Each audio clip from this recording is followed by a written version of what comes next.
CIT appeals बड़ी important video है। मैंने इसके ऊपर 3 वीडियो बनाई है दोस्तों। एक तो है मेरा एक्स पार्टी ऑर्डर अगर आपका हो जाता है या आपका नॉन एक्स पार्टी ऑर्डर हो जाता है, और एक वीडियो CIT अपील बनाते कैसे हैं प्रैक्टिकली। अब दोस्तों टॉपिक में लाया क्यों ये, अभी 143.3 के ऑर्डर पास हुए हैं या हो जाएंगे 31 दिसंबर 22 तक, और 148 के ऑर्डर भी पास होने वाले हैं। कुछ के हो गए हैं, कुछ के 31 मार्च 2023 तक की टाइम लिमिट है। अब किसी का ऑर्डर हो गया है एक्स पार्टी, तो उस केस में वो क्या करे, बड़ा इंपॉर्टेंट है। आखिरी तक जरूर देखिएगा, क्योंकि मैं हमेशा अपनी वीडियो में प्रैक्टिकल बातें करता हूँ। कोई गूगल का कॉपी पेस्ट लाता, इंफॉर्मेशन लाता, आपको तैयार करता हूँ कि आपको किन बातों को ध्यान रखना है। अच्छी लगे तो शेयर भी कीजिएगा। अब आपका एक्स पार्टी ऑर्डर हो गया है। एक्स पार्टी का मतलब है आपने रिप्लाई नहीं दिया या आपको पता ही नहीं था, आपके पास सीधा ऑर्डर आया। कई बार होता है ईमेल आईडी किसी और की है, फ़ोन नंबर किसी और का है, मुझे पता नहीं चल पाया, इनकम टैक्स वाले ने फ़ोन करा कि आपकी डिमांड खड़ी है, आपको पता चला मेरा केस लगा हुआ है, ऑर्डर पास हो गया है। अब सबसे पहले आपको दोस्तों डॉक्यूमेंट्स क्या क्या इकट्ठे करने बड़ा इंपॉर्टेंट है। आपके पास एक तो असेसमेंट ऑर्डर होना चाहिए, वो 43.3 में पास हुआ होगा या 148 में या 144 में। 144 इसी का पार्ट है, क्योंकि जब एक्स पार्टी होता है तो हम कहते हैं 144 में ऑर्डर पास हुआ है। एक आपके पास कंप्यूटेशन ऑफ इनकम होनी चाहिए, एक आपके पास डिमांड नोट होना चाहिए अंडर सेक्शन 156 में, और एक आपके पास आया होगा पेनल्टी नोटिस। 270A का हो सकता है, 271C का भी हो सकता है अगर पुराना है तो, या 271F का भी हो सकता है। ये चारों डॉक्यूमेंट्स आपको अपने पास प्रिंट आउट निकाल के रखने हैं, क्योंकि यही इनकम टैक्स ऑफिसर अपलोड करता है ऑनलाइन। एक बार मैं आपको दिखा देता हूँ कि ऑनलाइन कहाँ से डाउनलोड होंगे। जब आप अपना लॉगिन खोल लेंगे तो ऐसा डैशबोर्ड दिखाएगा। डैशबोर्ड के बाद दिखाएगा पेंडिंग एक्शन। पेंडिंग एक्शन में आप जाएंगे ई प्रोसीडिंग्स पे। ई प्रोसीडिंग पे फिर फॉर योर इन्फॉर्मेशन पे क्लिक करेंगे। फॉर योर इन्फॉर्मेशन पे आप देखेंगे आपका केस हुआ है। देखिए यहाँ लिखा हुआ असेसमेंट प्रोसीडिंग 143.3 और असेसमेंट डेट 21/22। प्रोसीडिंग लिमिटेशन 31 दिसंबर लास्ट डेट थी और ऑफिसर ने 15 दिसंबर को ऑर्डर पास कर दिया है। यहाँ लिखा हुआ आ रहा है डाउनलोड क्लोजर ऑर्डर। यहाँ पे आप क्लिक करेंगे तो आपको वो चारों चीज़ें दिखाई देंगी जो मैंने आपको वीडियो में बताया है। चलिए चलता हूँ डैशबोर्ड की तरफ। अब दोस्तों आपके पास असेसमेंट ऑर्डर आ गया है। अब आपने कहा यार ये क्या हो गया यार, ये तो ब्लेंडर हो गया है, ये मैंने ध्यान क्यों नहीं दिया। इसको लोग बहुत कैजुअल लेते हैं, लेकिन जब बैंक अकाउंट अटैच हो जाता है ना, पैसे निकलते हैं और प्रॉपर्टी अटैच हो जाती है, आदमी इधर से उधर भागता फिरता है, क्या कर दिया मैंने यार, मैंने ऐसा क्या गुनाह कर दिया। इसकी इम्प्लीकेशन समझना बहुत जरूरी दोस्तों। इसको सीरियस लीजिए। कभी भी इनकम टैक्स का नोटिस आए उसको कभी भी कैजुअल मत लीजिए। और लोग चले आते हैं इधर उधर कि तू रिप्लाई कर दे या मैं रिप्लाई टाइप कर दूंगा, पूछ ही तो रहा है, वो पूछ नहीं रहा है, आपको लीगल रिप्लाई करना पड़ता है। अब एक तो ये ऑनलाइन फाइल होगी सारा, तो ऑनलाइन में कागज़ चेंज नहीं कर सकते आप, आपने कुछ लिख दिया उल्टा सीधा। कितना इंपॉर्टेंट है बताऊंगा इसकी इंपॉर्टेंस अभी मैं। एक तो आपका एक्स पार्टी ऑर्डर हो गया तो एक आपको एफिडेविट लगाना पड़ेगा नॉन कंप्लायंस का।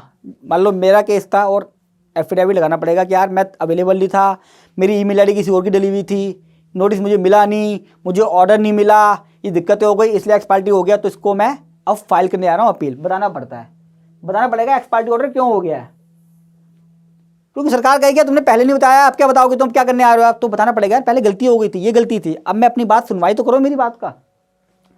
सारे डॉक्यूमेंट एडिशनल डॉक्यूमेंट माने जाते हैं एविडेंस के लिए। जो भी क्वेश्चन में पूछे थे, क्वेश्चन आया होगा प्रॉपर्टी के पेपर दीजिए, कैश जमा कराया उसका सोर्स दीजिए, आपको दे नहीं पाए, अब आपको एडिशनल डॉक्यूमेंट अटैच करने पड़ेंगे। एडिशनल डॉक्यूमेंट साथ में फॉर्म 35 जाता है, असेसमेंट ऑर्डर जाता है, जो मैं कह रहा हूँ ना पीछे निकाल लीजिए इसलिए कह रहा था मैं, नोटिस ऑफ डिमांड जाती है 56 के अंदर।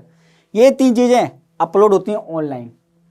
साथ में स्टेटमेंट ऑफ फैक्ट्स, ये इतना इंपॉर्टेंट है। स्टेटमेंट ऑफ फैक्ट्स पहली बार और आखिरी बार बनते हैं CIT अपील पे, सुप्रीम कोर्ट तक ही जाते हैं।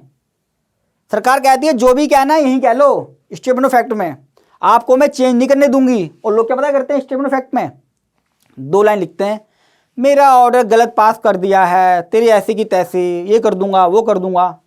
अरे भैया इसमें ये नहीं लिखना है, बड़ा इंपॉर्टेंट लीगल पार्ट होता है। 8-8 पेज 10-10 पेज के बनते हैं, कई बार तो 50-50 पेज के बड़े केस में बनाते हैं स्टेटमेंट ऑफ फैक्ट, क्योंकि सुप्रीम कोर्ट तक ही चलेंगे। आप इसको चेंज नहीं कर सकते कहीं पे भी। आप ही कह सकते कि कल ये बात हुई थी आज ये बात हो गई, तो ये बड़ा इंपॉर्टेंट है। साथ में बनते हैं ग्राउंड्स ऑफ अपील। एक बनती है एप्लीकेशन 46A में, आपको बताना पड़ता है कि भैया जो डॉक्यूमेंट्स हैं आप असेसमेंट के टाइम पे नहीं दे पाए, अब यहाँ पे क्यों देना चाहते हो, और वो CIT अपील आपकी बात क्यों माने। यानी कि पहले आप ढीठ थे, आपने जवाब नहीं दिया यार, तो अब मैं तेरी बात क्यों सुनूं, आपको यहाँ पे एप्लीकेशन देनी पड़ेगी। एक साथ में स्टे ऑफ डिमांड देनी पड़ेगी। भैया एक्स पार्टी ऑर्डर हो गया, डिमांड आ गई 1 करोड़ की। मैंने एक प्रॉपर्टी बेची थी और खरीदी थी, फिर बेच दी। उसमें कैपिटल गेन तो लगना ही था, लेकिन 1 करोड़ का टैक्स निकाल दिया उसको। उसके बाद डिटेल पहुंची नहीं, उसे क्या पता कि आपने कैपिटल गेन जो था माफ था या एग्जम्पशन था, जो भी था कैलकुलेशन में आ रहा था, उसे पता नहीं। अब 1 करोड़ की डिमांड निकाल दी तो आप पे करोगे क्या? आपको प्रॉपर एक लेटर बनाना पड़ेगा कि ये फैक्ट है, ऐसा ऐसा था भैया, आप मेरे से टैक्स नहीं मांग सकते। हाँ मेरा एक्स पार्टी ऑर्डर हो गया, लेकिन मेरे फैक्ट ऐसे हैं, तो डिमांड मत मांग मेरे से। बड़ा क्रूशियल पॉइंट है। और पेनल्टी को रोकना पड़ता है। जो साथ में पेनल्टी निकली है, इस 1 करोड़ के अगेंस्ट 1 करोड़ की पेनल्टी भी निकालेगा आप पे। वो मजाक लग रहा होगा, लेकिन बहुत सीरियस मैटर है। जब होता है ना, जिसके साथ हुआ है उनसे बात करके देखना आप कितना परेशान होते हैं वो। तो इसको रोकना पड़ता है कि भैया मैं CIT अपील फाइल कर रहा हूँ, जब तक मेरी CIT अपील ओके ना हो जाए, कन्फर्म ना हो जाए, मेरे फेवर में होगी, मुझे पता है मेरे फैक्ट ऐसे हैं, लिखना पड़ता है उसमें भी कि मेरे यही फैक्ट हैं और अपील मेरे फेवर में आएगी, जब तक के लिए इस पेनल्टी को रोक दिया जाए तो कम से कम कुछ तो काम माफ़ होगा। मेरा स्टे रुक गया, मेरी पेनल्टी रुक गई। अब आप सोच रहे हो कितने पॉइंट हैं, हर एक पॉइंट के अंदर एक्सपर्टाइज चाहिए। और लोग क्या करते हैं, मेरी CIT अपील फाइल करके कितने रुपये लेगा, 10,000 रुपये, ले कर दे फाइल। ये नहीं पता कि स्टेटमेंट ऑफ फैक्ट बनने कितनी डिटेल में है, इसमें क्या क्या बारीकियाँ चाहिए। इस पॉइंट के ऊपर मैंने वीडियो अलग से बनाई है, क्योंकि बड़ा इंपॉर्टेंट पॉइंट है ये, सुप्रीम कोर्ट तक सेम जाते हैं ये। तो मेरी आप लोगों से हाथ जोड़ के रिक्वेस्ट है कि जब किसी से CIT अपील के लिए बात करें तो ये जरूर डिस्कस कर लें कि वो CIT अपील बनाता है या नहीं बनाता है। किसी ऐसे बंदे के पास ना जाए जो CIT अपील नहीं बनाता। और एक चीज़ मैंने नोट कर दी है, 2 या 3 सैंपल मैं गूगल में अपलोड कर रहा हूँ जो मैंने CIT अपील बनाई हैं, उसके कैश के ऊपर, प्रॉपर्टी के ऊपर, और 1-2 मैटर और भी हैं। वो आप देख सकते हो कि किस तरह बनती हैं statement of facts, grounds of appeal, ताकि आपको थोड़ी हेल्प मिल जाए कि आपका जो CA है या एडवोकेट जो भी बना रहा है, क्या उसी टाइप का बना रहा है, नहीं बना रहा कुछ। अब मेरी एडवाइस, 30 दिन के अंदर फाइल करनी पड़ती है डेट ऑफ ऑर्डर से। जब भी आपको ऑर्डर ऑनलाइन आ गया है, यानी कि अगर 31 को ऑर्डर आया है तो 31 की डेट मिला के 30 दिन के अंदर आपको CIT अपील फाइल करनी पड़ती है। अगर आपका ऑर्डर लेट रिसीव हुआ, मान लो आपको पता ही नहीं चला, ऑर्डर आया हुआ 1 साल पुराना हो गया, कंडोनेशन की एप्लीकेशन फाइल कर दीजिए।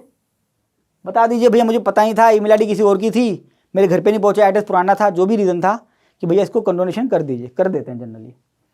टोटल टाइम लगता है CIT अपील पे 2 से 3 साल का। आप एक अर्ली एप्लीकेशन लगा सकते हो, जल्दी की भी, सुनवाई की भी, कि भैया मेरी एप्लीकेशन जल्दी सुनवाई कर लीजिए, तो सुन लेते हैं कई बार वो। 20% पे करना पड़ता है। अगर 1 करोड़ की डिमांड किसी की आ गई है तो 20% पे करिए पहले। हालांकि मैंडेटरी नहीं है, लेकिन प्रेशर बनाते हैं लोग कि 20% पे करो, 20% पे करो। आप प्रॉपर हिस्ट्री ऑफ डिमांड ले सकते हो अगर आपका केस अच्छा है तो। और अगर आप कर सकते हो 20% पे, तो मेरी एडवाइस यही है कि 20% पे कर देना, वरना क्या करेगा, पूरा पूरा पैसा निकाल लेगा वो। अगर 1 करोड़ की डिमांड है ना, जितना पैसा पड़ा होगा सब निकाल लेगा वो। CIT अपील भी पेपर जब आएंगे ना, तो सारे डॉक्यूमेंट AO के पास भेजता है वेरिफिकेशन के लिए। ऐसा नहीं है कि CIT अपील के पास पावर है कि वो कहेगा कि लाओ कागज दो मैं चेक करूंगा। चेक करने भेजेगा वो ऑफिसर के पास, फिर इनकम टैक्स ऑफिसर आपसे पूछेगा इन कागजों के बारे में, फिर वो रिपोर्ट बनाएगा, वो CIT अपील को भेजेगा। तो बड़ा इंपॉर्टेंट है, एक्स पार्टी ऑर्डर के केस में आप 2 जगह केस करा रहे हो, एक तो इनकम टैक्स ऑफिसर के पास भी और एक CIT अपील के पास भी, 2 जगह आपका सेम केस चल रहा है। फीस इंपॉर्टेंट, 25,000 से 50,000 एवरेज फीस पड़ती है। ये 2 बार में बनता है। एक बार तो अपील फाइल होती है, अब लोगों को पता नहीं है, एक बार अपील फाइल हो जाती है और एक बार सबमिशन जाता है। अब लोग कैसे बेवकूफ़ बनाते हैं, लाओ जी 15,000 रुपये दे दो, हाँ पर काम कर देंगे। उसने आपकी अपील फाइल कर दी, वो लगा अपील फाइल हो गई है जी, जबकि इंपॉर्टेंट काम, ये तो इंपॉर्टेंट है ही है, ये सबमिशन भी बड़ा इंपॉर्टेंट है। अगर ये अपील गलत फाइल हो गई है तो सबमिशन भी सही नहीं बनता। मेरे पास कई सारे अपील आती हैं सबमिशन के लिए, मैं देखता हूँ यार जिनने अपील फाइल करी है, स्टेटमेंट ऑफ फैक्ट ग्राउंड इतने गंदे बनाए हुए होते हैं कि मैं उसकी ड्राफ्टिंग कर ही नहीं पाता। मुझे बड़ी गुस्सा आती है कि लोग क्यों करते हैं ऐसा, पर कोई बात नहीं। और 1 टाइम रिप्लाई जाता है इसमें पेपर बुक के साथ। ऐसा नहीं है लव लेटर है कि वहाँ से लव यू आया, फिर मैंने आई लव यू बोला, फिर वहाँ से लव यू 2 आ गया, मैंने लव यू 3 बोल दिया। 1 टाइम में प्रॉपर रिप्लाई जाएगा। तो जब कभी भी हम CIT अपील बनाते हैं तो मैं पूरा असेसमेंट, पूरे कागज इकट्ठे, पूरी पेपर बुक बनाता हूँ, उसके बाद ही ये वाला पहला वाला पार्ट करता हूँ। ऐसा नहीं कि मैंने पहला वाला पार्ट कैजुअल वे में कर दिया कि सब बाद में देख लेंगे, ऐसा नहीं है। पहले आपको पेपर बुक बनानी चाहिए, सारे कागज इकट्ठे करने चाहिए, पूरी ड्राफ्टिंग कर लेनी चाहिए, और वही स्टेटमेंट ऑफ फैक्ट में भी जाना चाहिए। जो सबमिशन बना रहे हो ना आप 25-30 पेज का, वही स्टेटमेंट ऑफ फैक्ट में जाना चाहिए, और प्रॉपर एक एक चीज़ जानी चाहिए, ताकि जो भी इसको पढ़े एक बार में उसको समझ में आ जाए। ये ना कहें हम कि ये तो इनकम टैक्स वाले के पास पहले से ही है, ये तो अपील वाले के पास पहले से ही है, ये तो मैंने पहले अपलोड कर दिया था, अब मैं क्यों दूँ।